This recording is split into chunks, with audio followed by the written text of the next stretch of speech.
Brief మెసేజ్తో ఈ స్థలం సెలవు తీసుకుంటాం. 1:30 అయింది.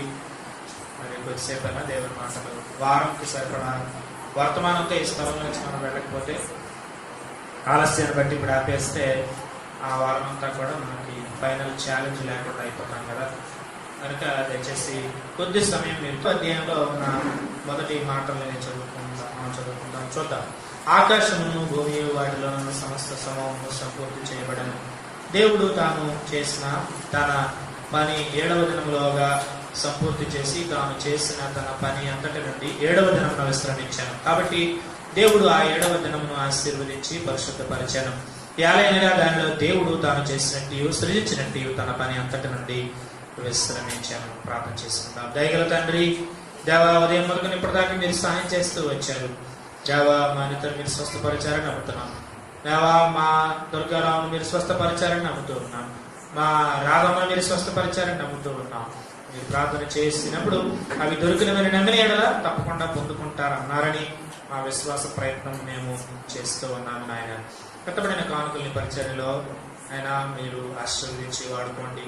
అవసరాలన్నీ తీర్చండి. మా అందరివి, సంఘంవి, విశ్వాసులవి, అలాగే మా అప్పులు విశ్వాసులవి, సంఘంవి అని తీర్చండి. మీ ఐశ్వర్యం నుండి విరిపి 4:19 ప్రకారం ఈ లేఖనంతో దీవించి పంపించండి. వారికి అవసరమైనంత నా కొద్ది మాటలు మేము మా హృదయంలో భద్రం చేసుకొని యాకోబులాగా మరి ఇలాగా మేము ఇంటికి వెళ్ళనే ఉంటుండగా కనికరించండి. యేసునామమున ప్రార్థిస్తున్నాము తండ్రి, ఆమేన్. ప్రియులారా, చాలా అద్భుతమైనటువంటి సందేశం ఆదికాండం 2వ అధ్యాయం నుండి.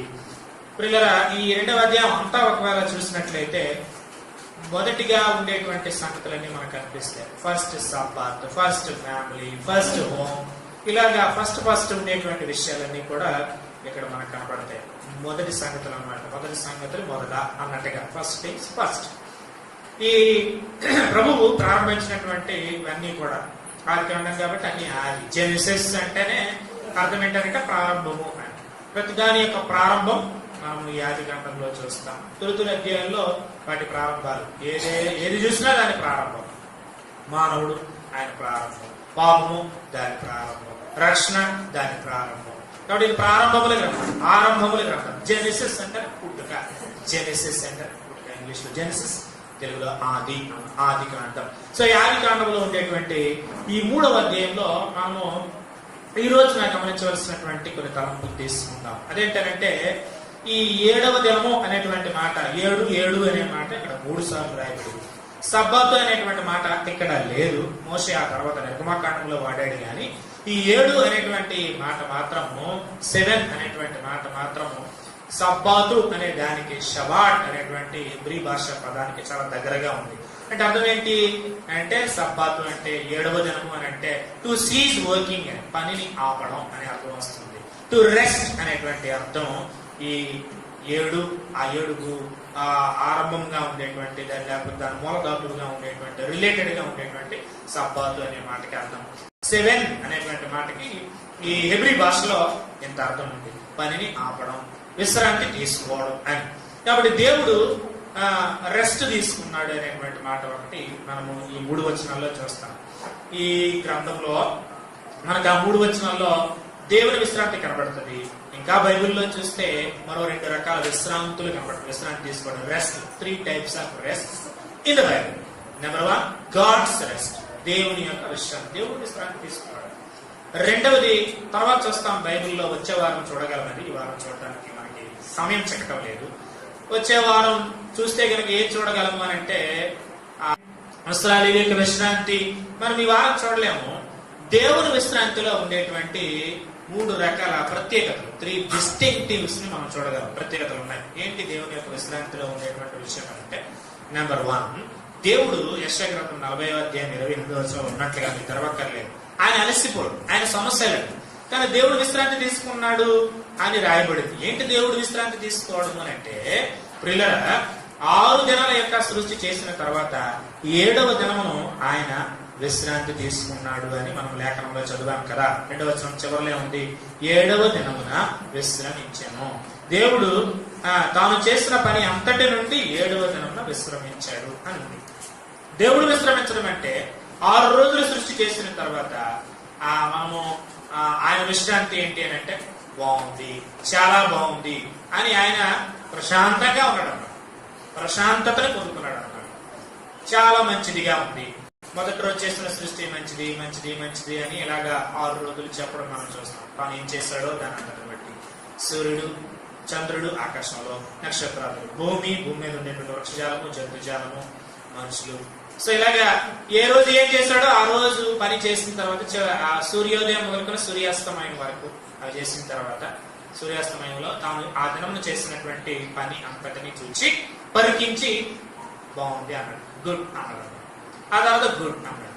6 రోజులు మొత్తం అయిపోయింది కదా. ఇక ఆ 6వ రోజున మనుషులు కూడా చేసేసాడు తన పోలికలో తన స్వరూపంలో. 6వ రోజు చివరిలో కూడా చాలా మంచిది అన్నాడు. అది మొదటి అధ్యాయం చివరి వచనంలో మనం చదువుతాం. నేను చదువుతూ ఉన్నాను, ఇది ఒకటి చూడండి. 31వ వచనంలో అప్పుడు దేవుని విశ్రాంతి అంటే ఏంటో అర్థమవుతుంది. మొదటి అధ్యాయం 31వ వచనం. దేవుడు తాను చేసినది యావత్తును చూసినప్పుడు అది చాలా మంచిదిగా ఉండేది. అస్తమయం ఉదయము కలుగుగా 6వ దినం ఆయన 6 రోజులు అయిపోయింది కదండి. ఇప్పుడు 7వ దినం దగ్గరకు వచ్చేసరికి మీరు ఇది పట్టుకోవాలి, చివరి మాట అస్తమయం ఉదయం అని అది మనసులో పెట్టుకోండి. ఇప్పుడు నేను చెప్పొచ్చే విషయం ఏంటి అని అంటే, దేవుడు చేసినటువంటి పని బట్టి హాయిగా ఉందన్నమాట. చాలా బాగుంది అనుకున్నాడు, ప్రశాంతంగా ఉందన్నమాట.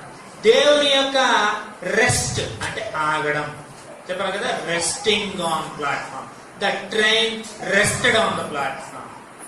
That man rested on the road.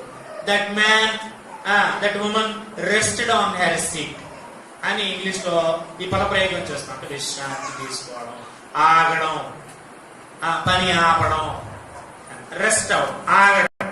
So ఇప్పుడు దేవుడు చేసిన పని అంతటిని ఆగి అది ఆయనకి ఆనందకరంగా అనిపించింది అన్నమాట. అది కొంతకాలమే ఉంది వచ్చిన గొడవ, కొంతకాలమే. ఎందుకు కొంతకాలం ఉంది అంటే, పిల్లరా పాపం వలన ఆయన అన్రెస్ట్ కి గురయ్యాడు. మానవుని యొక్క పాపము దేవుని యొక్క విశ్రాంతిని ఇంటరప్ట్ చేసింది, దేవుని విశ్రాంతిని పాడు చేసింది. అంతా బాగుంది అనుకునేసరికి, అంతా చాలా బాగుంది అనుకునేసరికి, అంతా బాగుందని ప్రశాంతంగా దేవుడు ఉండేసరికి, ఆయన రెస్టింగ్ పీరియడ్ లోకి వచ్చేసరికి, ఆయన రెస్టింగ్ టైంలోకి వచ్చేసరికి ఆయనకి అవిశ్రాంతం అనిపించిన విషయం ఏంటి? మానవుని యొక్క పాపం. కాబట్టి ఇప్పుడు దేవుడు రెస్ట్ తీసుకోవడం అంటే మానవుడిలాగా అలిసిపోయి రెస్ట్ తీసుకోవడం కాదు. దేవుడు రెస్ట్ తీసుకోవడం అంటే తాను చేసిన సృష్టిని బట్టి సంతోషించడం. తాను ఏదైతే చేశాడో ఆ సృష్టి అంతటిని బట్టి ఆయన కాస్త హ్యాపీ ఫీలింగ్ లోకి వెళ్ళడం, హ్యాపీ మూడ్ లోకి వెళ్ళడం అనేది కొంచెంసేపే జరిగింది. ఆ తర్వాత మానవుని యొక్క పాపాన్ని బట్టి ఆయన అన్రెస్ట్ కి గురయ్యాడు. తాను చేసినటువంటి సృష్టిని బట్టి ఆయన నొచ్చుకోవాల్సినటువంటి పరిస్థితి వచ్చిందని ఆ తర్వాత మనం 3వ అధ్యాయం దగ్గరికి వెళ్ళేసరికి చూస్తాం ఆ విషయాన్ని. ఓకే, కాబట్టి ఇప్పుడు దేవుని రెస్ట్ అంటే కొంచెం అర్థమైందా? ఇప్పుడు 2వ విషయం ఏంటి అంటే, ఆ రెస్ట్ లో ఉండేటువంటి విషయమే మిగతా రోజులు చూసేటప్పుడు సూర్యోదయము సూర్యాస్తమయము, సూర్యోదయము సూర్యాస్తమయము. అక్కడ మొదటి అధ్యాయం 31వ వచనం చదివాం కదా. ఈ దేవుడు విశ్రాంతి తీసుకునేటువంటి దినము 7వ దినం దగ్గరకు వచ్చేసరికి మార్నింగ్ ఈవినింగ్ అని లేదు. 7వ దినమున విశ్రమించాను అంటే పని అంతటి నుండి విశ్రమించాను. 3వ వచనం కూడా అలాగే అంటే చూడండి, పని అంతటి నుండి దేవుడు తాను చేసినట్టు సృజించినట్టు తన పని అంతటి నుండి విశ్రమించాను అంటే. మార్నింగ్ ఈవినింగ్ అని ఉందా? అస్తమయము అని ఉందా? చెప్పరేమండి, అబ్జర్వ్ చేసి చెప్పాలి. మరి అస్తమయం అని ఉందా? ఉదయం అని ఉందా? అస్తమయము ఉదయము కలుగుగా 6వ దినం, 5వ దినం ఆయన, 4వ దినం ఆయన, 3వ దినం ఆయన, 2వ దినం ఆయన, మొదటి దినం ఆయన. అస్తమయమును ఉదయము, అస్తమయమును ఉదయము అని ఉంది. కానీ దేవుడి రెస్ట్ దగ్గరకు వచ్చేసరికి అస్తమయమును ఉదయమును అని లేదు. కాబట్టి మనం ఏం అర్థం చేసుకోవాలంటే, దేవుని రెస్ట్ కి పరిధి లేదు, పరిమితి లేదు. సో మన రెస్ట్ కి పరిమితి ఉంటుందా? 1 గంట రెస్ట్ తీసుకుంటే మళ్ళీ మనము రీఛార్జ్ అవుతాం. సో సండే రెస్ట్ తీసుకుంటే మండేకి రీఛార్జ్ అవుతాం కదా. సింగిల్ అలా చేస్తుంది. మధ్యాహ్నం 1 గంట పడుకుంటే మళ్ళీ సాయంకాలం కల్లా కొంచెం కలకల్లాడు, లేకపోతే కళ్ళు బరువు ఎక్కిపోతా ఉంటాం. మధ్యాహ్నం రెస్ట్ కొంతమంది కావాలి, మనకే కాదు, వేసవిలో అందరికీ కూడా రెస్ట్. కొంతమంది ఎక్కువ రెస్ట్ తీసుకుంటారు. మొత్తానికి రెస్ట్ వాళ్ళ తర్వాత ఏం జరిగేది ఏంటి? కొంచెం రీఛార్జ్ అవుతాం, కొంచెం బలం పుంజుకుంటాం కదా. మనకి పరిమితి ఉంది, 1 గంట తీసుకోవాలి, లేదా 1 పూట పడుకోవాలి. లేదా మధ్యాహ్నం ఖచ్చితంగా 2 గంటల నుంచి 5 గంటల దాకా పడుకుంటే కానీ ఒక సేవకుడు ఉన్నాడు, ఈ పక్కన ఉంటాడు శోభన్ బాబుని. ఆ లక్క చచ్చిపోయిన రోజు కూడా రాత్రి నిద్ర ఆపలేదు, సేవ అక్కడ ఉంది, పక్కన పడుకున్నాడు. నువ్వా ఆవిడ ఎవరు తీసుకెళ్లరా అని మేము లేపితే అప్పుడు లేచి వెళ్ళాలి. అలా అక్కడ తీసుకెళ్దాం దేవుడి దేవాలి. ఆయన తీసుకెళ్ళకుండా లేచాడు. లేవరు బాగా గంట నిద్ర పోతా ఉంటాడు కదా. కొంతమంది పూట కావాలా, కొంతమంది ఖచ్చితంగా మధ్యాహ్నం భోజనం చేశాక కావాలా, కొండ బరువు గుండెకి ఎక్కితే గుండె బరువు దిండుకి ఎక్కాలి. కొంతమంది ఖచ్చితంగా మాంసం తిన్న రోజున ఖచ్చితంగా కొంతమంది నిద్రపోతా ఉంటుంటారు. గుడిలో కొంతమంది నిద్రపోతుంటారు కదా కదా, స్కూల్లో నిద్రపోతా ఉంటుంటారు. ఇలాగే కొంతమంది రెస్ట్ అవసరం లేదా, రెస్ట్ తర్వాత ఏమవుతారు వాళ్ళు, డిశ్చార్జ్ అవుతారు. లేకపోతే ఆయన చూడలేము, మామూలు అయిపోతాం అన్నమాట. అప్పుడే ఒక చూడండి కోపంగా లేకపోతే డొల్లుగా వాళ్ళ మొహాలు కనబడతా ఉంటారు. సో మానవుని యొక్క విశ్రాంతికి పరిధి ఉంది. సో దేవుని యొక్క విశ్రాంతికి పరిధి లేదు. ఆయన మనల్ని బట్టి విశ్రాంతి తీసుకోవాలని, మనల్ని బట్టి హాయిగా ఉండాలని, మనల్ని బట్టి ఆయన సంతోషించాలని, మనల్ని బట్టి ఆయన మనసారా హృదయంలో ఆనందించాలి అని కోరుతూ ఉన్నాడు. కనుక ఈ విషయాన్ని మన మనసులో పెట్టుకొని చివరిలో మళ్ళీ కలుపుతూ నేను ముగిస్తాను. తర్వాత సంగతి ఏంటి అని అంటే వీళ్ళరా, ఇది మొదటి సంగతి. రెండవ సంగతి చూడండి, కొన్నిసారి అలా ప్రస్తావన చేశాను కదా, ఒక పదం దానికి జోడిస్తాను. దేవుడు 7వ దినం ఆశీర్వదించేటప్పుడు ఏం చేశాడట, 7వ దినమని విశ్రమించాడు. విశ్రమించిన ద్వారా ఒక మాట ఉంది, ఆశీర్వదించి. దేవుడు 7వ దినాన్ని ఆశీర్వదించాడు. సో తాను విశ్రాంతి తీసుకున్నటువంటి దినమని ఆశీర్వదించాడు. ఇప్పుడు జాగ్రత్తగా వినండి, దేవుడు ఆశీర్వదించినది ఆశీర్వాదకరంగా ఉంటుంది అందరికీ కూడా. అర్థమవుతుందండి? ఆయన ఆశీర్వాదకరంగా చేశాడు. దేవుడు ఆశీర్వాదకరంగా చేశాడు. దేవుడు ఆశీర్వదించినప్పుడు అది ఆశీర్వాద కారణంగా మారుతుంది. సో ఈ రోజున మనం ఇక్కడ చేరాం కదా, ఇది ఆశీర్వాద కారణం అవుతుంది. ఇది ఆశీర్వాదకరం. మనం ఇక్కడ చేరాం కదా, ఇది ఆశీర్వాదకరం. ఆదివారం మనకు ఆశీర్వాదకరం. కనుక దేవుడు ఆశీర్వదించిన తర్వాత అది ఆశీర్వాదమే తప్ప అది శాపంగా మారదు అని మనం జ్ఞాపకం చేసుకోవాలి. కాబట్టి ఆదివారం ఇక్కడికి వస్తే, ఆయన సన్నిధికి వస్తే, ఆయన ముందుకు వస్తే, మనము సమయం కేటాయించడం బట్టి, మనం ఆయన సన్నిధికి రావడాన్ని బట్టి మనం ఆశీర్వాద కారణమే అవుతుంది. ఆశీర్వాదకరమే అవుతుంది. అది శాపనార్థం కాదు. కనుక అపోస్తలుడైనటువంటి పౌలు కూడా చెప్తాడు, మీరు కూడుకుంటున్నారు కదా, కీడుకు కూడుకుంటున్నారా, మేలు కూడుకుంటున్నారా? ప్రభురాత్రి భోజనం దగ్గరికి వచ్చేసరికి అంటాడు, మీరు కూడుకుంటుంది కీడు కొరకు కూడుకుంటున్న వాళ్ళు అయిపోతున్నారు. ఎందుకంటే ఏదో కూడు కొరకు కూడుకుంటున్నట్టుగా ఉంటుంది మీరు. అక్కడ సమస్య గురించి సంఘంలో సమస్య ఏంటంటే, అక్కడ ధనవంతులైనటువంటి వాళ్ళు ముందెళ్ళిపోయి వాళ్ళేమో భోజనం చేస్తున్నారు. పేదవాళ్ళు కొంచెం పొరపాటు చేసుకుని సాయంకాలం వచ్చేసారు కదా, భోజనం అంటే భోజనమే, ప్రభురాత్రి భోజనం అంటే భోజనమే వాళ్ళకి. మనకంటే కొంచెం రొట్టె పాస్టర్ గారు ఇస్తారు, కొంచెం ద్రాక్షారసం ఒక చొక్కేస్తారు, ఇది కొంచెమే. కానీ వాళ్ళకి ప్రభురాత్రి భోజనం అంటే వాళ్ళ భోజనం.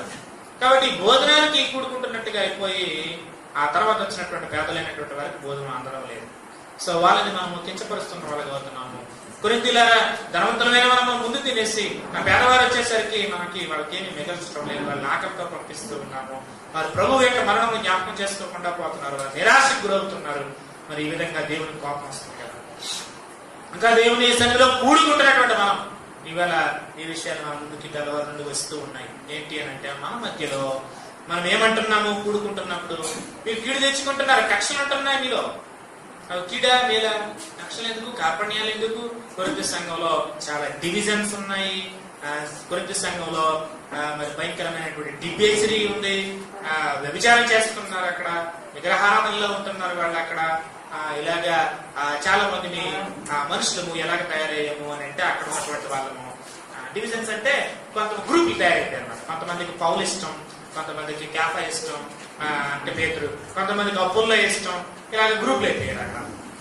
కాబట్టి దేవుడి సంఘంలో మనకి గ్రూపులు ఏంటి, కీడైపోతుంది. మనం కూడుకోవడం వల్ల బ్లెస్సింగ్ గా ఉండాలి మన గ్యాదరింగ్. కానీ దేవుడు బ్లెస్ చేసిన తర్వాత బ్లెస్సింగ్ పాస్ ఆన్ అవ్వాలి, కానీ కరెక్ట్ పాస్ ఆన్ అవుతుంది ఏంటి, శాపం వచ్చేస్తుంది. మనం కీడు తెచ్చుకుంటున్నాము. మన మధ్యలో ఈ డివిజన్స్ ఏంటి, మన మధ్యలో మరి యేసు ప్రభువు విభజన పొందాడా, మన కొరకు కూడా ఆయన విభజించబడలేదే. గ్రూపులు ఏంటి మన మధ్యలో, విభజనలు ఏంటి, వ్యభిచారం ఏంటి మన దగ్గర. కొంతమంది భయంకరంగా శరీరాన్ని తృప్తిపరుచుకుంటూ ఉన్నారు. ప్రభురాత్రి భోజనం తినేస్తే కాదండి, శరీరాన్ని తృప్తిపరుచుకునే వాళ్ళగా ఉండకూడదు. పిల్లరా, పౌలు తన యొక్క చనిపోయే ముందు ఒక ఉత్తరాన్ని రాసేటప్పుడు అంటాడు, అంత్యకాలంలో అంత్యదినముల్లో అపాయకరమైనటువంటి కాలాలు వస్తున్నాయి అని ఉత్తరం రాస్తూ అంటాడు.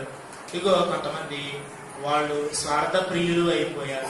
ఇదిగో కొంతమంది ఏమో ధనాపేక్షలు అయిపోయారు. ఇదిగో కొంతమంది ఏమో దేవుని కంటే సుఖానుభవం ఎక్కువగా ప్రేమించేవారయ్యారని ముందు లవ్ గురించి చెప్తాడు. Lovers of their own selfs, తమ శరీరాన్ని తృప్తిపరచుకుంటారు. కొరింథీలో భయంకరమైన వ్యభిచారం ఉంది. అది కొరింథీ సంఘంలో వచ్చేస్తుంది. భయంకరమైన వ్యభిచారం. ఆ ఊరిలో ఒక గుడి ఉంటుంది అన్నమాట. ఇదివరకు నేను ఒకసారి చెప్పాను. ఆ గుడి కొండ మీద ఉన్న దేవత అపప్రదితు అనేటువంటి దేవత గుడి ఉంటుంది. అక్కడికి పూజ చేయడానికి వెళ్ళేటువంటి భక్తులు ఎవరు అని అంటే మగవాళ్లే అంటారు. మగవాళ్ళు ఆరాధించే దేవత, ఆడవాళ్ళు వెళ్ళరు. అక్కడే ఆడవాళ్ళు ఉంటారు, వాళ్ళు అక్కడే ఉంటారు. వాళ్ళు ప్రథమ రజస్వర అయిపోయిన తర్వాత ప్రతి కుటుంబంలో పెద్దదాన్ని తీసుకెళ్లి అక్కడ ప్రతిష్ట పరుస్తారు. కొరింథీ పట్టణంలో ఉన్న వాళ్ళు. ఇది ఆ సిటీ యొక్క బ్యాక్గ్రౌండ్. మా ఇంట్లో మొట్టమొదటి ఆడపిల్ల పెద్దదైంది. ఇక పెద్దదైన తర్వాత ఇక చాప మీద నుంచి లేచిన తర్వాత ఇక చక్కగా తీసుకెళ్లి ఆ కొండ మీద ఉన్నటువంటి దేవతకు సమర్పించడమే, ఆమె అక్కడ ఉండడమే జీవితాంతం. ఆమె అక్కడ ఉండడాన్ని కోవల కన్యకలు అంటారు అన్నమాట. ఆ జన్మాంతం ఇక వాళ్ళేమో అక్కడ ఉండడమే, పెళ్లి చేసుకోకుండా. పూజ చేయడానికి భక్తులు వెళ్తారు కదా, మగాళ్ళు వెళ్తారు కదా, అక్కడ ఉన్నటువంటి ఆడవాళ్ళతో శారీరకంగా పాపం చేయడమే పూజ చేయడం. అక్కడ ఉన్నటువంటి ఆడవాళ్ళని అనుభవించదు. అలా సమర్పించబడినటువంటి వాళ్ళందరూ ఉన్నారు. పౌలు ఉత్తరం రాసేసరికి ఆ పట్టణంలో నుంచి సమర్పించబడినటువంటి మరి స్త్రీలు ఎంతమంది అంటే దాదాపుగా 1000 మంది ఉన్నారు. పౌలు ఉత్తరం రాసే సమయానికి కొరింథీ పట్టణంలో అపప్రదితు దేవతకి సమర్పించబడినటువంటి దేవతా కన్యలు అంటారు, టెంపుల్ వర్జిన్స్ అంటారు అన్నమాట. వాళ్ళు అక్కడ ఉన్నారన్నమాట. సో అక్కడికి వెళ్ళి సువార్త చేశాడు. శరీరాన్ని గుర్తుపరుచుకుంటారేంటి మీరు? వ్యభిచారం ఏంటి మీకు? పాపం కదా అని ప్రభు పాపం పోగొట్టాన్ని ప్రాణం పెట్టాడన్న సంగతి చెప్పిన తర్వాత కొంతమంది మారిపోయారు, ప్రభులోకి వచ్చారు, గుడిలోకి వచ్చారు, చర్చిలోకి వచ్చారు. సో ఆ సీలో ఉండేటువంటి కల్చర్ మాని ఆ క్రైస్ట్ కల్చర్ లోనికి వచ్చారు, క్రీస్తు ధర్మంలోనికి వచ్చారు, క్రీస్తు ప్రభు విడలయ్యారు. కానీ ఉంటారు కదా కొంతమంది అటు ఇటులో, వాళ్ళతోటే చాలా ప్రమాదం. వీళ్ళగా నేను ఎప్పుడు ఏమంటుంటానంటే, కొంతమందికి చాలా ఓపికగా వెళ్ళి చెబుతా ఉంటుంటాను వ్యక్తిగతంగా. ఒకసారి అర్ధరాత్రి వెళ్ళిపోతాను, ఒకసారి వేకిజామున వెళ్ళిపోతాను, ఒకసారి పని పెట్టుకొని మరి పని చేసే స్థలానికి వెళ్ళిపోతాను. ప్రభు నన్ను ప్రేరేపించడానికి ఉంటే ప్రభులో గట్టిగా ఉంటుంది. లేకపోతే ఇక మనిషిన పర్లేదు, కానీ అటపడుగు ఇటపడుగు చాలా ప్రమాదం. దేవుడు ఉపేక్షించడం లాంటి వాళ్ళు ఉమి వేస్తాడు అని బైబిల్లో రాయబడి, కచ్చేస్తాడు అని ఇంకా క్లియర్గా ఉంది. ఉంటే పచ్చిగా ఉండు, లేకపోతే చల్లగా ఉండు. ప్రకటనలో చాలా గట్టిగా చెప్పేశాడు యోహాను ద్వారా. ఉంటే స్వచ్ఛంగా ఉండాలి, లేకపోతే చల్లగా ఉండాలి. ఉంటే గుళ్ళో ఉండు, లేదా బయట ఉండు. అటకడుగు ఇటకడుగు, అటకడుగు ఇటకడుగు. శరీరాన్ని తృప్తిపరచుకోవాలనుకుంటావా, దేవుని తృప్తిపరుస్తావా? శరీరాన్ని సంతోష పెట్టాలనుకుంటావా, దేవుని సంతోష పెట్టాలనుకుంటావా అనేది తేల్చుకోవాలి. ఇష్టం మరి. ఆ తర్వాత దేవుడు లెక్కడుగుతాడు. ఆ తర్వాత దేవుడు కోపగిస్తాడు. ఆ తర్వాత ఇక కృప నీకు దొరకదు. కృప దొరికే సమయంలోనే జాగ్రత్త అని చెబుతా ఉంటుంటాను వాక్యాన్ని పట్టుకొని. లూక్ వామ్నెస్ అంటారు. వాళ్ళు వెచ్చగా ఉండరు, చల్లగా ఉండరు, నులివెచ్చగా ఉండరు. చాలా పాపం నులివెచ్చిన ధనం సంఘంలో ఉందన్నమాట. Lukewarmness in the church very dangerous brothers sisters. కనుక ఎప్పటికప్పుడు నేను ప్రభులో ఉండాలి, లోకంలో ఉండకూడదు అని పరీక్ష చేసుకోవాలి. ఎప్పటికప్పుడు ప్రతి ప్రొద్దుట లేచి ప్రార్థన చేసుకోవడం అలవాటు ఉందా? ప్రొద్దుట లేచి ప్రార్థన చేసుకోవాలి. పరిశుద్ధ లేఖనాలు చదువుకోవడం అలవాటు ఉందా? ప్రొద్దుట లేచి పేపర్ చదవక ముందు ప్రభు వాక్యం, న్యూస్ కనుక మనకు ప్రభు మాటలు. ఈ రోజున ఇక్కడ ఉన్న వాళ్ళకి 99% లేదంటే చాలా బాధాకరమైన విషయం. అబ్జర్వ్ చేస్తా ఉంటుంటాను నేను. క్యాంపులకి కాన్ఫరెన్స్కి వచ్చేటప్పుడు కళ్ళాలి చదవడం, ప్రార్థన చేయడం అక్కడే కనబడటం లేదు, ఇంటి దగ్గర కనబడటం. కొన్నిసార్లు మా పెద్దలు అనేవారు, ఈ క్యాంపులకి కాన్ఫరెన్స్కి వెళ్ళేటప్పుడు, తమ్ముడు ఇక్కడ చేసుకుంటున్నావు, ఇంటి దగ్గర చేసుకుంటున్నావా, రూమ్లో చేసుకుంటున్నావా అని మమ్మల్ని అడిగేవారు. చేసుకుంటున్నావా వ్యక్తిగతంగా అడిగేవారు, తమ్ముడు నీకు వైద్యం అయిపోయిందా? ఎప్పుడైనా మన సంఘంలో ఇద్దరు బ్రదర్స్ కలిపి, బ్రదర్ వాళ్ళు మార్నింగ్ మీకు వైట్ టైం ఏంటి, వర్షం చదువుకుంటున్నారని అడిగారండి. బాగున్నారా, ఉన్నారా, తిన్నారా అని అడిగారు, సంతోషం. కానీ వైట్ టైం ఏంటి, ఇవాళ ఏ గ్రంథం మీద మీకు వైట్ టైం చేసుకున్నారు అని అడిగారు. మీరు ఎవరైనా చెప్పగలరా నేను పలానా పోర్షన్ డైలీ చదువుతానని? లాటరీలో చదివే వాళ్ళు ఉంటారేమో, క్యాలెండర్ని చదివి సాటిస్ఫై అయిపోతున్నారేమో. క్యాలెండర్లని క్యాచ్ చేయాలని పెడుతుంది నాకు ఒక్కొక్కసారి. ఎందుకో తెలుసా, ఒక్కటి దిద్దుబాటు మాట ఉండదు, ఒకటి సెర్చ్ చేసుకొని ఉండదు. ఆశీర్వదిస్తానని ఉంటుంది. అన్ని మంచి మాటలే, పాజిటివ్గా ఉండేవే కనబడతాయి. మనం తిట్టేవి, మనం గద్దించేవి ఒక్కడ పెట్టరు. పాపం క్యాలెండర్లు తయారు చేసేవాళ్ళు ఒకవేళ దేవుడు మనల్ని గద్దించే మాటలు అందులో పెడితే ఆ క్యాలెండర్ ఉంటాం. కొన్నిమే తిరిగి తీసి డబ్బులే ఉన్నాం, ఇంకా గుర్తించినవే తిరిగి ఉన్నాం. మన ఎవరా అన్నా కూడా ఇంకా అమ్మితే బాధాలు ఏమిటే అన్న ఈ డైలీ డివోషన్స్ బయటకెళ్ళిపోవా, నీకు 50 రూపాయలు తగ్గిస్తాను అన్నాడు. ఏరా అంటే 2 నెలలు అయిపోయాయని ఎవరు మంటలేదన్న, దానికి ఖరీదంతా చెప్తాను అంతే ఇస్తాను. డైలీ డివోషన్స్ కోసం తెలుసా, అది ఎవరైనా వాడే అలవాటు ఉందా? డైలీ డివోషన్స్ బైబిల్తో పాటు ఎడారిలో సరియేవులు అని ఒకటి ఉంటుంది, చాలా బాగుంటుంది. డైలీ బ్రెడ్ అని ఉంటుంది, అందులో ఆహారం అని ఉంటుంది. ఎవ్రీడే విత్ జీసస్ అని ఉంటుంది, చిన్న వాక్యం దానికి వివరణ ఉంటుంది. ప్రతిరోజు ఎందుకు చదువు. నాకు పాట పాడిన సారల్లా కూడా ప్రభు నన్ను ప్రశ్నించే పరిస్థితి కనబడతా ఉంటుంది. ఏది తెలుసా, నా మౌన ధ్యానంలో అనుదేన ప్రార్థనలో క్రమముగా జీవించేదను. నేను జీవిస్తాను అని ప్రభు తెచ్చాడు. నా జీవితంలో నేను డైలీ డివోషన్ చేసుకుంటాను. కృష్ణయ్య గారి గురించి ఒకటి చెప్పనా, డైలీ డివోషన్ చేస్తాను. డెఫినెట్గా డైలీ డివోషన్. అర్ధరాత్రి దాడిన తర్వాత పడుతున్నా పొద్దున్నే లేచి బైబిల్ చదువుతాడు ఆయన. మీరేమనుకోకండి, నేను కొంతమంది చూశాను బాగులేనప్పుడు డైలీ డివోషన్ మంచంలో ఉంటారు కంటే ఇంకేం పడదు కదా, అంత డైలీ డివోషన్ చేసేది తప్పండి. ప్రభు మురిసిపోడు దాన్ని బట్టి. ఎప్పుడు చేసుకోవాలి డైలీ డివోషన్, ప్రతిరోజు చేసుకోవాలి డివోషన్. ఎంత పని ఉన్నా సరే డైలీ డివోషన్. సండే ఎవరో సహోదరులు అంటున్నారు, ఇవాళ మా సహోదరుడు అన్నాడు నాకు కనపడటం లేదండి, 52 వారాలు ఖచ్చితంగా వస్తాను 2018లో అన్నాడు. మరి రాలేదు. సో 52 వారాల్లో 2 వారాలు రాలేకపోయినా 50 వారాలు వస్తాను నేను అని తీర్మానం తీసుకున్నారు మన చర్చిలో. సంతోషం. కానీ every Sunday is God's day, God's rest day. ఆయన మనల్ని బట్టి సంతోషించాలనుకుంటున్నాడు, అదే అసలు విషయం. ఆయన ఇక్కడ రెస్ట్ అవ్వాలనుకుంటున్నాడు, ఆయన ఇక్కడ ఉండాలనుకుంటున్నాడు. మరి మనం ఏమి ఉండడం లేదు. ప్రతి ఉదయం ఆయన మనతో ఉండాలనుకుంటున్నాడు, ప్రతి ఆదివారం ఆయన మనతో ఉండాలనుకుంటున్నాడు. ఆయన మనతో ఉండాలనుకుంటున్నప్పుడు నువ్వు ఉండకపోతే ఎలాగా? నేను ఒక మాట దీనికి తగిలించిన, యేసు ప్రభువు పునరుత్థానం అయిపోయారు. పునరుత్థానం అయిపోయిన తర్వాత ఆయన శిష్యులు పిరికిగా, బాధగా, బేలగా, ఒకలాంటి అనాథలుగా ఉంటుంటే కనికరం వేసి వెంటనే పొరలోకానికి వెళ్ళిపోలేదు. ఆయన 40 రోజులు మళ్ళీ ఇక్కడే ఉన్నాడు. ఆయన పునరుత్థానుడు అయినటువంటి ప్రభు 40 రోజులు ఆయన ఇక్కడే ఉన్నాడు. పరలోకానికి ఆరోహణం అవ్వకముందు 40 రోజులు భూమి మీద ఉన్నాడు. అలా ఉంటున్నప్పుడు శిష్యులు వైపు చూసేసరికి శిష్యులందరినీ ఒకసారి చూడాలనిపించింది. వారితో ఉండాలనుకునేసరికి వారు మేడగదిలో ఉన్నారు. మేడగదిలోకి యేసు ప్రభువు తలుపులు వేసి ఉండగానే లోపలికి వెళ్ళేసరికి అక్కడ ఒకడు లేడు. ఎవరు తెలుసండి? జాగ్రత్తగా వారండి. వాళ్ళందరూ అక్కడ ఉన్నారు. వారి మధ్యలో ఎవరు లేరు? తోమ లేడు. తోమ లేకపోయేసరికి అక్కడ దిద్దుమా అనబడిన తోమ వారితో లేడు అని ఉంది.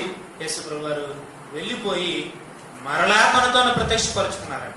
అక్కడ దిదుమా అనబడిన తోమ వారితో కూడా ఉండేను. సెకండ్ టైం తను రివీల్ చేసుకున్నాడు. సెకండ్ టైం తను ప్రెజెంట్ చేసుకున్నాడు. సెకండ్ టైం వారి మధ్యలో ఆయన రెస్ట్ అయ్యాడు, ఆగాడు, వారితో ఉన్నాడు. కనుక పిల్లరా ఈ విషయాన్ని మనసులో పెట్టుకోవాలని నేను కోరుతున్నాను. చివరి మాట చెప్పి నేను ముగిస్తాను. అదేంటి అని అంటే పిల్లరా, మొదటిది ఏంటి? దేవుడు విశ్రమించే దాంట్లో మొదటిది ఏంటి?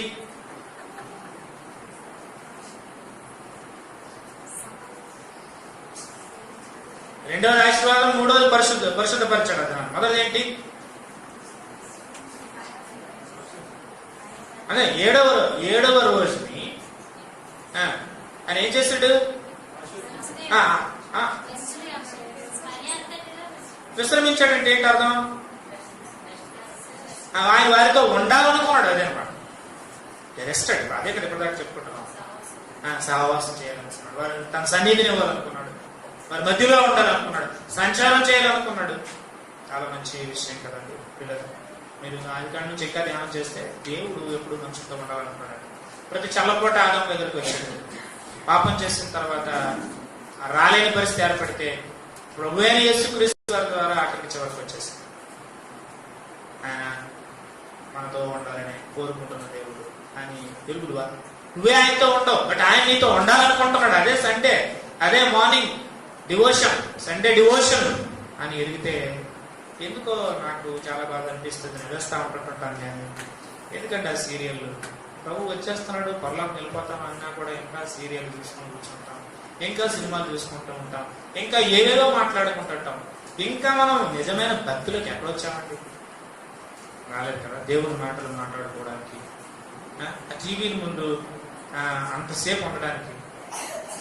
డిస్కవరీ ముందు కూర్చున్నానండి అంత, డిస్కవరీ ముందు అంతసేపు, డివోషన్ ముందు అంట, డిస్కవరీ ముందు 3 గంటలు, డివోషన్ దగ్గర అరగంట, పావుగంట, 10 నిమిషాలు క్యాలెండర్. 3వ తేదీ దేవుడిని దీవించిన కాక పంచాలు నమస్కారం పెట్టేసి వెళ్ళిపోతాడు. ఏమంది ఇవాళ వాక్యం చదువునని ఒకసారి నిలబడి తెలుగు రాదు కానీ కష్టమా? ఒకసారి చదువు, ఇవాళ వాక్యం చదివి ముగించేద్దాం. నిలబడినా 17వ తేదీ అనే కదా ఒకసారి చదువు. మీరు ఎవరు చదవగలరు చదవండి గట్టిగా. లక్కీ తెలుగు రవీంద్రకి వెళ్ళిన తర్వాత కూడా రాలేదా? ఏదో ఒక ఆశీర్వాదం మాట్లాడతారు మరి అంతే. వినండి, పెద్దలంటే చిన్నలంటే రాష్ట్రంటే యథా రాజా తదా ప్రజ. అందుకే ఒక మాట చెప్పి నేను ముగిస్తాను, 2 కావాల్సింది కదా. దేవుడు మంచిది అంటే మంచిదే, అది మొదటి విషయం. మొదటి అధ్యాయంలో చూసాం. 2వ అధ్యాయంలో దేవుడు విశ్రాంతి తీసుకోవాలనుకుంటున్నాడు. ఆ విశ్రాంతి ఆయన తీసుకునేటట్టుగా అవిశ్రాంతం అని అవ్వకుండా, లేకపోతే ఆయన విశ్రాంతి రెస్ట్ అన్రెస్ట్ గా మారకుండా చూడలేదు. నెంబర్ 1. నెంబర్ 2, ఆయన ఆశీర్వదించినప్పుడు అది ఆశీర్వాదకరమే అవుతుంది తప్ప శాపకరం కాదు. 3వది, ఆయన పరిశుద్ధపరిచిన తర్వాత అది పరిశుద్ధమే, అంటే సెపరేట్ చేశాడు. ఏవేవి సెపరేట్ చేశాడో నెక్స్ట్ సండే నేను మీకు జ్ఞాపకం చేస్తాను. కానీ ఈ పని అంతటిలో ఆయన విశ్రాంతి తీసుకుంటున్నప్పుడు పరిశుద్ధ పరిచయం అనే మాట ఉంది. మీకు ఇంకో సంగతి తెలుసా? మొదటి దినం ఆశీర్వదించినట్టుగా లేదు, 2వ దినం ఆశీర్వదించినట్టుగా లేదు, 6వ దినం ఆశీర్వదించినట్టుగా లేదు, 6 రోజులు ఆశీర్వదించినట్టుగా ఉండదు. కానీ 7వ దినం ఆయన ఆశీర్వదించాడు. కాబట్టి దేవుడు ఆశీర్వదించినటువంటిది ఆశీర్వాదకరమే, అది గుర్తుపెట్టుకోండి. తర్వాత దేవుడు ఆ దినాలని వేటిని కూడా సృష్టిలో ఏది కూడా ఆయన పరిశుద్ధపరచలేదు. దినాల్ని పరిశుద్ధపరచలేదు. ఏ దినం ఏం చేశాడో దాన్ని కూడా ఆయన పరిశుద్ధపరచలేదు, ఆశీర్వదించలేదు, పరిశుద్ధపరచలేదు 6 రోజుల్లో. కానీ 7వ దినాన్ని పరిశుద్ధపరచలేదు. What is sanctification? శాంక్టిఫైడ్ అనే మాటకు అర్థం పరిశుద్ధపరచడం అంటే ఏంటంటే separate. Sunday separated for God, separate. Holy అనేటువంటి మాట, హోలీనెస్ అని అంటే సెపరేట్. హల్లెలూయా. సెపరేట్. స్పెషల్ అనేటువంటి అర్థం వస్తుంది, యూనిక్ అనేటువంటి మాట వస్తుంది. ఈసారి పిల్లలు మనం స్పెషల్గా ఉండాలి. మనము యూనిక్ అంటే పెక్యులర్గా ఉండాలి. ఒక సేవకుడు ఒకసారి మనకు ఇంగ్లీష్ వర్తమానం చేసినప్పుడు నాకు మంచి మాట వాడాడు. We are peculiar in the secular world. Peculiar people, peculiarity ఉండాలన్నమాట ఇన్ ద సెక్యులర్ సొసైటీ. ఎక్కడ ఉందండి? ఆడ తాగితే మనము తాగుతాం, ఆడ తిరిగితే మనము తిడతాము, వాడు ఏం చేస్తే అవే మనం చేస్తాం, వాడు అలాగే ఉంటే మనం అలాగే ఉంటాం. పెక్యులారిటీ లేదు. హోలీ గాస్పెల్ టీమ్ అని ఉంది, ఆ ఊరికే సువార్త చేయడానికి పరిగెడతా ఉంటుంటే ఈ మధ్య కొన్ని ఊర్లోనేమో ఏమంటాడంటే పౌలు, వారిలో నుండి మీరు ప్రత్యేకంగా ఉన్నారు, మీరు నా కుమారులు, మీరు నా కుమార్తెలు, ప్రత్యేకంగా ఉండండి. Special people you are. God's people are special people. So 7th day అని అంటే ఎంత అర్థం లాభం. దేవుడు రెస్ట్ తీసుకోవాలనుకున్నాడు. ఆ రెస్ట్ లో ఉండేటువంటి విషయాలు ఏంటి అని అంటే ఆయన మధ్యలో ఉండాలనుకున్నాడు. 2వది ఏంటి అని అంటే ఆయన ఆశీర్వదించాడు, అది ఆశీర్వాదకరంగా ఉంది, శాపయుక్తం కాదు. 3వది ఏంటి అని అంటే అది పరిశుద్ధపరిచాడు, కాబట్టి ఇది పరిశుద్ధ దినం, ఇది ఆశీర్వాద దినం, ఇది ఆయన మనతో ఉండే దినం అని మనం ఎరిగితే గైర్హాజరావం, అటెండ్ అవ్వడానికి ఇష్టపడతాం. మన గైర్హాజరావం వేగమైన పని వచ్చి పెట్టినా కానీ ప్రభు పాదాల దగ్గర రావడానికి ఇష్టపడతాం. ఇది blessed day. Sunday is blessed day. Sunday is sanctified day, separate day. And Sunday is God wants to rest. In us మనలో ఆయన విషయాన్ని తీసుకోవడం, మన మధ్యలో ఉంటారు. ఈ విషయం జరిగితే వీళ్ళ మనం ఏం చేస్తాం? ప్రత్యేకంగా మనం ఒక మాట మీ కొరకు మన కొరకు నేను చదవనివ్వండి. కొరింథీ సంఘంలో ఉన్నటువంటి మాటే. అక్కడ ఉన్న ప్రాబ్లమ్స్ ఏంటండి? డిబేచరీ ఉంది, డివిజన్స్ ఉన్నాయి, వ్యభిచారం ఇంకా భయంకరంగా అక్కడ మరి ఐడోలెట్రీ ఉంది. అలాగే వారి మధ్యలో మరి వ్యభిచారం, విగ్రహారాధన, విభజన, పార్టీ సిస్టమ్. వాళ్ళకి ఏం చెప్పాడు అని అంటే, మీరు పరిశుద్ధంగా ఉండడానికి పిలువబడ్డారు. పరిశుద్ధపరిచాడు అని అన్నప్పుడు మొదటి అధ్యాయం మొదటి వచ్చిన ఒకసారి, ఇంకొక వచ్చిన ఒకసారి నేను చదవనండి. నేను చదువుతూ ఉన్నాను. మొదటి అధ్యాయంలో 2వ వచనం, కొరింథీ రాసిన పత్రిక మొదటి అధ్యాయం 2వ వచనం. కొరింథీలో ఉన్న దేవుని సంఘమున కనగా క్రీస్తు యేసునందు పరిశుద్ధపరచబడిన వారై పరిశుద్ధులుగా ఉండుటకు పిలువబడ్డారు. మనం దేనికోసం పిలువబడ్డామంటే ఇక్కడికి పరిశుద్ధులుగా ఉండాలి. ఎందుకు? ఆయన కూడా పరిశుద్ధులుగా ఉంటారు. ఇప్పుడు దేవుడు ఈ కొరింథీలతో మాట్లాడుతూ తన యొక్క 2వ ఉత్తరంలో ఏమంటాడో చదివేసి మనం తల వచ్చి ప్రార్థన చేస్తాం. చూడండి, 2వ ఉత్తరం 6వ అధ్యాయం ఎండింగ్ లో ఉన్నటువంటి మంచి మాటలు నేను చదువుతాను. ఎండింగ్ లో 14వ వచనం నుండి చదువుతాను. మనం ప్రార్థన చేసుకొని ఇక్కడ నుంచి సెలవు తీసుకుంటాం. చూడండి, మీరు అవిశ్వాసులతో విచ్చోడుగా ఉండండి.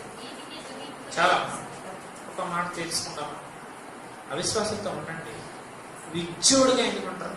కొంతమంది బిలీవర్స్ తక్కువ అంటారు, అన్బిలీవర్స్ ఇప్పుడు అదనం. అంటే జాబ్లో ఉన్నప్పుడు మాట అనట్లేదు, లేకపోతే ఏదైనా పని మీద ఉన్నప్పుడు అనట్లేదు. వారితో ఉండండి, జోడుగా ఉండండి, విచ్చోడుగా ఉండండి. వాడు విగ్రహారం చేస్తాడు, వాడు విచారం చేస్తాడు, వాడికి మనం ఏ వ్యసనం లేకపోయినా విగ్రహాలు దిగుడు, దాన్ని ఎఫెక్ట్ పడదు. వాడు నమస్కరించేది జీవం కలిగిన దేవుని కరెక్ట్ చెప్తాడు. వాడు ఆరాధించే జీవం కలిగిన దేవుని కరెక్ట్. ఆ స్పిరిట్ వాళ్ళ పనిచేస్తుంది, వాడి ఎఫెక్ట్ మన మీద ఉంటుంది. ఫ్రెండ్షిప్ చేయండి, ఫెలోషిప్ చేయండి. ఫెలోషిప్ బ్రదర్స్ అండ్ సిస్టర్స్, వాళ్ళతో ఫ్రెండ్షిప్ విచ్చోడుగా ఉండాలి. 2వది, నీతికి దుర్నీతితో ఏమి సాంగత్యం? వాడికి దేవునితో రిలేషన్ లేదు, అది నీతి. వాడి దగ్గర దుర్నీతి ఉంది, వాడితో సాంగత్యం ఏం చేస్తామండి? అవిశ్వాసంతో సాంగత్యం ఏంటి? విచ్చోడుగా ఉండడం ఏంటి? పొత్తు అంటున్నాడు. 3వది, వెలుగునకు చీకటితో ఏం పొత్తు? చూడండి ఎలా మాట్లాడాడు. విచ్చోడుగా ఉండకుడి, సాంగత్యం చేయకండి, పొత్తు పెట్టుకోకండి. వెలుగునకు చీకటితో ఏం పొత్తు? వెలుగు చీకటి కలుస్తాయా? వెలుగుంటే చీకటం, చీకటి ఉంటే వెలుగు. ఏం పొత్తు? ఎంత పొత్తుకుంటామో, విశ్వాసం దగ్గర లోపాలు ఎదుగుతాము, సేవకుడి దగ్గర లోపాలు ఎదుగుతాము. వాడితో ఏనాడు వారంలో గంట మాట్లాడు, మా విశ్వాసంతో, ఆ సేవకుడితో, దేవుని బిడ్డలతో, దేవుని సేవకుడితో. కానీ గొప్ప పొత్తు ఎవరితో? చీకటి. అందుకే నీ బతుకులో కూడా చీకటి ఉంటుంది. చీకటి అంటే పాపం, వెలుగంటే పరిశుద్ధత. పరిశుద్ధత అందుకే లోపిస్తూ ఉంది. Called to be holy. ఎందుకోసం పిలవబడ్డారు? అది 2వ వచనంలోనే స్టార్ట్ చేశాడు. You are called to be holy. పరిశుద్ధులుగా ఉండడానికి పిలిస్తే మీరేమో అవిశ్వాసంతో విచ్చోడుగా ఉంటున్నారు, ఆ దుర్నీతితో సాంగత్యం చేస్తున్నారు, చీకటితో పొత్తు పెట్టుకుంటున్నాం. ఇంకక్కడ తాగలే ఇంకా అంటున్నాడు. క్రీస్తునకు బెలియాలుతో ఏం సంబంధం? మీ రిలేషన్, బెలియాలు అంటే విగ్రహం. యేసుక్రీస్తుకి బెలియాలకి విగ్రహానికి ఏమైనా సంబంధం ఉంటుందా? రిలేషన్ ఏం సంబంధం ఉంది? క్వశ్చన్ మార్క్ చేశాడు అక్కడ. క్రీస్తునకు బెలియాలతో ఏం సంబంధం? అవిశ్వాసంతో విశ్వాసకి పాలు ఎక్కడిది? మీరే అవిశ్వాసులతో పాలు పంపులు ఎలా పొందుతారు కదండి? ఎవరితో పాలు పంపులు పొందాలి? అనుకున్నా ఆడుకున్నా విశ్వాసం. ఓ మాట నిన్నంటే నీ సహోదరుడే, ఓ మాట నిన్నంటే క్రీస్తు నీ సహోదరే. మరకెళ్ళేని బంధం మన మధ్య ఉండాలి. ఆయన విశ్వాసాలకు మరి విశేషంగా దేవుడు అది మర్చిపోకూడదు అని నేను కోరుతూ ఉన్నాను. వెండైపోయింది, దాటిపోతా ఉంది. దేవుని ఆలయంలో విగ్రహాలతో ఏం పొందిక? విగ్రహం ఇది దేవుని ఆలయం. ఏం పొందు? చూడండి, విచ్చోడుగా ఒకటి, సాంగత్యం చేయకండి, పొత్తు పెట్టుకోకండి, సంబంధం పెట్టుకోకండి. పాలు ఎక్కడ ఉంది వారికి నీకు సమానంగా? ఏమి పొందిక? అంత ఇంతట అంత పొందిగ్గా ఉంటాం. విగ్రహాలతో ఏం పొందిక ఉందా దేవుని ఆలయానికి? మనము జీవం మొదల దేవుని ఆలయమే ఉన్నాం. We are the temple of the living God. మనమే జీవము కలిగిన దేవుని ఆలయమే ఉన్నాం. మనలోనే ఉండాలనుకుంటున్నాడు, మనలోనే రెస్ట్ తీసుకోవాలనుకుంటున్నాడు ఆయన, మనలోనే ఆగాలనుకుంటున్నాడు ఆయన, మనలోనే ఆయన ఆగి ఆయన నివాసం చేయాలనుకుంటున్నాడు ఆయన. కాబట్టి ఏమంటున్నాడంటే, అందుకు దేవుడు ఇలాగ సెలవిచ్చాను, నేను వారిలో నివసించే సంచరితును, నేను వారి మధ్య, నేను వారి దేవుడినే ఉందును, వారు నా ప్రజలే ఉందురు. కావున మీరు వారి మధ్య నుండి బయలువెడలి ప్రత్యేకముగా ఉండి అపవిత్రమైన దానిని ముట్టకడని ప్రభు చెప్పుచున్నాడు. మరియు నేను మిమ్మల్ని చేర్చుకుందును, మీకు తండ్రినే ఉందును, మీరు నాకు కుమారుడును కుమార్తెనే ఉందురని సర్వశక్తి గల ప్రభు చెప్పుచున్నాడు. లేవండి, లేచి నిలబడండి, కళ్ళు మూసుకోండి, ప్రార్థన చేసుకుంటాం. అపవిత్రతకు దూరముగా మీరు పారిపోడి, అపవాది మోసము నుండి విడిపింపబడి గొప్ప తీర్మానం